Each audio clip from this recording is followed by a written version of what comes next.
আমার পক্ষে তো কোনো মতেই এই প্লেট দেখে হাত গুটিয়ে বসে থাকা সম্ভব নয়। তোমরা অনেকেই জানতে চেয়েছিলে ক্রিস্পি চিকেন পকোড়া রেসিপি, তার সাথে প্রন গার্লিক নুডলস থাকছে।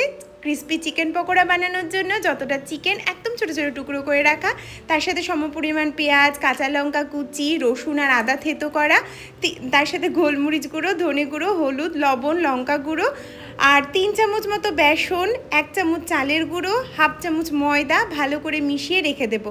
একটুখানি খাওয়ার সোডা দিয়েছি। এইদিকে প্রন গার্লিক নুডলসের জন্য সয়া সস, তার সাথে হোয়াইট ভিনিগার, একটুখানি টমেটো সস আর একটুখানি লেবুর রস মাখিয়ে রাখবো। এবার চিংড়িগুলোকে রসুন কুচির সাথে ভালো করে ভাজা করে নেব। এবার যেভাবে আমরা নুডলসটা বানাই এর মধ্যে জাস্ট একটুখানি বিলেতি ধনেপাতা দিয়েছি, সস দিয়ে টস করে নুডলস দিয়ে চিংড়িটা দিয়ে দেবো। ব্যাস, এই চিলি গার্লিক নুডলসটা দারুণ হয় খেতে। এর মধ্যে একটু মধু দিলে ফাটাফাটি লাগে। চিকেন পকোড়াগুলোর মধ্যে কোনো রকম জল দেবে না, চিকেনটা নিজেই জল ছেড়ে পেঁয়াজ নরম হয়ে যাবে।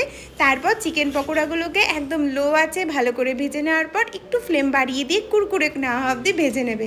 ব্যাস, বাড়ির তৈরি চিকেন পকোড়ার স্বাদই আলাদা, খেতে হয় দুর্দান্ত। জাস্ট বানিয়েও একবার।